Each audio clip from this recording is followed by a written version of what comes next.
Hello friends, welcome back to my YouTube channel. Ishqbaaz के आप आने वाले एपिसोड में देखेंगे कि नानी और दादी शिवांश का कटआउट देख कर के बहुत खुश होती हैं और इधर कमिश्नर मैम अदिति की बात को सोच रही हैं कि उसने शिवांश के कॉल रिकॉर्ड के लिए कहा था कि हनी ने उसको लास्ट कॉल की है। और commissioner ma'am mobile service provider में कॉल करती हैं और शिवांश के कॉल रिकॉर्ड मंगाती हैं। इतने में उधर नानी आ जाती हैं और फिर कमिश्नर मैम के पास कॉल आती है। वो शिवांश का कॉल रिकॉर्ड चेक करवाती हैं और अदिति की कही बात सच होती है।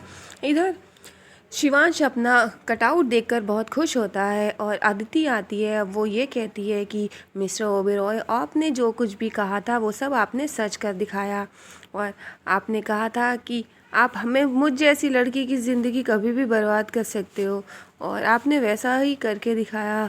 और अदिति शिवांश से माफ़ी मांग रही होती है कि प्लीज़ सर आप प्रूफ दे दीजिए और मेरी जॉब वापस आ जाएगी। तो शिवांश कहता है कि आप प्लीज़ कहते हुए बहुत अच्छी लग रही हैं। और शिवांश देखता है वो मोबाइल में रिकॉर्डिंग कर रही होती है और वो पकड़ लेता है और शिवांश फिर वो रिकॉर्डिंग डिलीट कर देता है और अदिति से कहता है कि ये पुरानी मूवीज़ के आइडियाज़ की तरह तुम्हें क्या लगा मुझे पता नहीं चलेगा। वो जाता है तो अदिति ने अपने दूसरे रिकॉर्डर में रिकॉर्ड कर रखा है।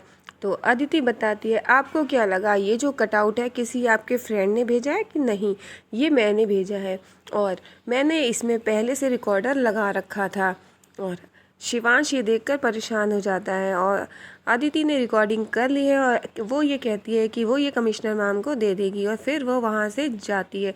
शिवांश देखकर ये मुस्कुराने लगता है। अदिति कमिश्नर मैम को रिकॉर्डिंग सुना रही होती है तो कमिश्नर मैम को विश्वास नहीं होता है ऐसा। इतने में वहाँ पर शिवांश आ जाता है दो लड़कों को लेकर के और शिवांश बताता है कि ये दोनों लड़के मेरी बहुत अच्छी मिमिक्री करते हैं और वो बताते हैं कि किसी अदिति देशमुख की कॉल आई थी, उन्होंने शिवांश की मिमिक्री करके और वो कहीं रिकॉर्डिंग उनको भेज दो। तो कमिश्नर मैम ये सुन करके अदिति को बहुत डांटती हैं। शिवांश कहता है इससे मेरी इज्जत के तो जाने क्या होता और वो ये कहता है मैं हाथ जोड़ के कहता हूँ तुम ये सब छोड़ दो, तुम मुझे बर्बाद करने के लिए ये सब कर रही हो ना, पता नहीं इनकी मुझसे क्या प्रॉब्लम है। और फिर कमिश्नर मैम अदिति को बहुत डांटती हैं। वो ये कहती है तुम्हें पता होना चाहिए तुम सस्पेंड हो गई हो, ऐसे में एक और गलती तुम्हारे लिए भारी पड़